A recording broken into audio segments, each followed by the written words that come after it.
results so that we can understand all the features in the all things that our teacher said to us. Saya ingin mendata daftar hadir untuk hari ini. Yang pertama, Queen hadir, Catherine, Natalia, tentang teks diskusi. Ya. Namun sebelum itu saya ingin bertanya kepada kalian semua. Ya. Minggu yang lalu di pembelajaran sebelumnya, apa yang kita pelajari tentang teks diskusi? Ayo, silakan. Oke, silakan tanya. Kita membahas tentang apa? Kaidah pembahasan dan teks diskusi. Oke, apa saja yang menjadi kaidah pembahasan dalam teks diskusi? Ada waktu, Ya. terus ada Fungsi. ada kerja. Oke, kata asing. Oke, itu aja ya. Baik. Selanjutnya pada hari ini saya akan melanjutkan pembelajaran kita yang sebelumnya, di mana di pertemuan sebelumnya kita sudah berbicara tentang ciri bahasa dalam teks diskusi. Namun pada hari ini saya akan mengajar kalian dengan menggunakan metode. Di antaranya itu ada tim pro, tim kontra, dan tim netral. Ya, oke, baik. Di kanan saya ada LKPD, ya, lembar kerja peserta didik tentang teks diskusi kita pada hari ini. Ya, saya akan bagikan. Oke, saya mana? Oke, Bianda, Gracia. Oke.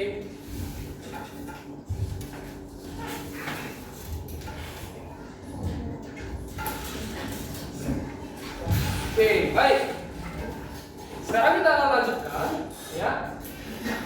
Jadi topik kita pada hari ini yaitu di mana tentang pergaulan remaja. Remaja itu dapat dikategorikan sebagai siswa juga, karena kalian sudah termasuk sebagai kategori remaja, ya. Namun saya di sini menampilkan tentang isu pergaulan remaja, ya. Kita perhatikan, ya. Pergaulan remaja saat ini semakin kompleks dengan adanya pengaruh media sosial dan budaya populer. Di satu sisi, teknologi memudahkan kita untuk terhubung dengan orang lain di seluruh dunia. Namun, di sisi lain, hal ini juga membuka peluang terjadinya pergaulan yang tidak sehat.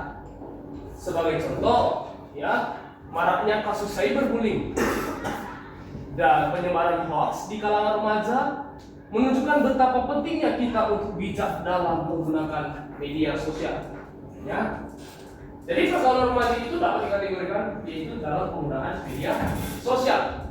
Dan selanjutnya dalam konteks ini, ya, peran keluarga menjadi sangat krusial. Ya, bagaimana cara orang tua menyeimbangkan antara kebebasan kepada anak untuk bergaul dengan teman-temannya. Ya, jadi di sini kita akan membahas topik tentang diskusi pergaulan para remaja. Ya, namun banyak yang kita temui bahwasanya di pergaulan remaja saat ini ada pergaulan remaja itu mengarah ke positifnya dan ada juga pergaulan remaja itu mengarah ke negatifnya. Jadi ada dua sisi di sini. Ya, oleh sebab itulah saya tadi sudah membagi kelompok menjadi dua bagian. Namun di satu sisi saya juga memberikan satu tim, yaitu tim netral, untuk memberikan penengah antara diskusi baik itu argumen pro, begitu juga dengan argumen kontra. Ya, jadi pada hari ini kita akan membahas tentang bagaimana sebenarnya pergaulan remaja itu, bagaimana dampaknya kepada kreativitas siswa, etika siswa. Ya, itu yang akan menjadi topik diskusi kita pada hari ini. Oke, baik. Sekarang saya akan membantu kalian dalam proses pembelajaran hari ini. Ya, jadi setiap tim dalam pembelajaran kali ini, baik itu tim pro dan kontra, sama-sama berdiskusi dan sama-sama memberikan argumen bagaimana pandangan kalian terhadap pergaulan remaja sampai saat ini. Ya, baik itu tim pro. Kalau tim pro itu adalah tim yang mendukung, ya, bahwasanya pergaulan remaja ini mengarah ke positif. Ya, sedangkan untuk tim kontra itu menyatakan dalam argumennya bahwasanya pergaulan remaja ini membawa dampak ke arah yang lebih negatif. Ya, itu yang akan menjadi diskusi kita kali ini.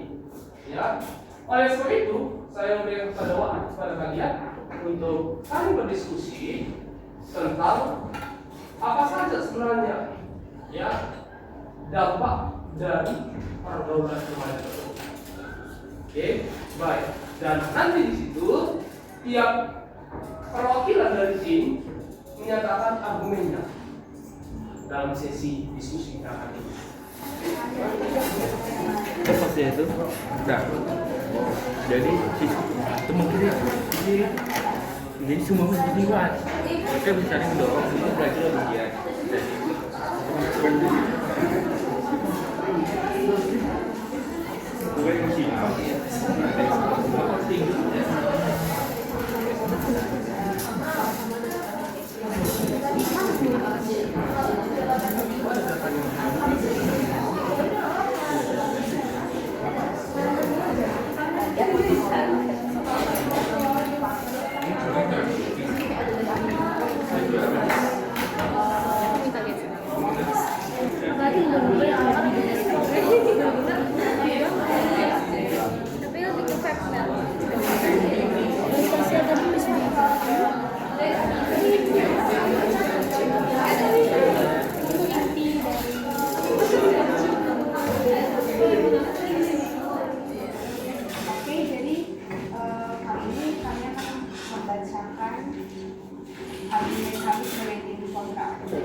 Para psikolog modern menjelaskan bahwa anak dilahirkan di dunia tidak jelek dan tidak pula baik.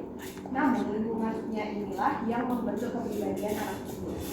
Akhlak dengan bentuknya yang final tidak lain adalah hasil dari pergumulan panjang antara faktor-faktor psikis anak dan faktor lingkungan pada umumnya. Maka ada banyak anak SMP maupun SMA yang terkena dampak buruk dari pergaulan tersebut. Banyak juga terjadi di mana pada saat masih jam sekolah, beberapa pelajar nakal akan berada di tempat-tempat perbelanjaan atau di warnet melihat tayangan film yang seharusnya tidak ditonton oleh anak di bawah umur. Pelajar di desa mereka yang menghabiskan banyak waktu dengan teman-teman pergaulan itu pun akan mempengaruhi sikapnya, pembicaraannya, minat, penampilan, perilaku karena saling mengikuti satu sama lain. Kemudian, baik semuanya.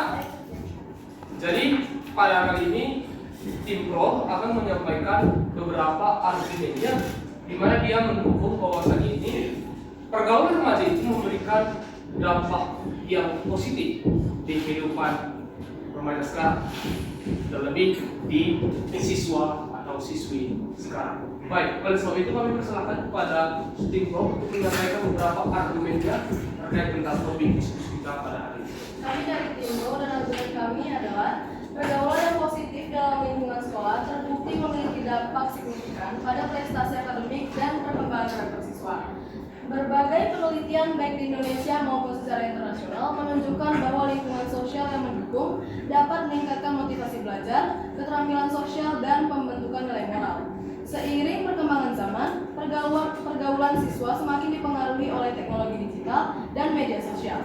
Misalnya, memudahkan siswa untuk membentuk jaringan pertemanan yang lebih luas dan beragam, baik di dalam maupun di mana dukungan sosial yang baik menurunkan stres akademik hingga 30%, memungkinkan siswa untuk lebih fokus dalam belajar. Pergaulan juga membantu sikap disiplin dan tanggung jawab.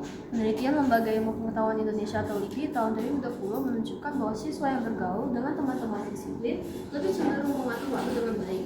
Di tingkat internasional, Harvard Graduate School of Education tahun 2011 melaporkan bahwa disiplin program terbantu dalam pergaulan meningkatkan prestasi akademik hingga 80%. Tak hanya itu, penelitian dari Kementerian Pendidikan dan Kebudayaan Indonesia tahun 2018 menemukan bahwa sekitar 75% siswa yang bergaul dengan teman memiliki dalam orang kuat cenderung mengembangkan perilaku etis yang sama. Di luar negeri, Carter Education Foundation tahun 2011 menemukan bahwa siswa yang berada dalam lingkungan sosial positif menunjukkan peningkatan kesadaran etis hingga 14. Kesimpulannya, penelitian ini menunjukkan bahwa pergaulan yang sehat sangat mendukung prestasi akademik dan penumbuhan karakter siswa.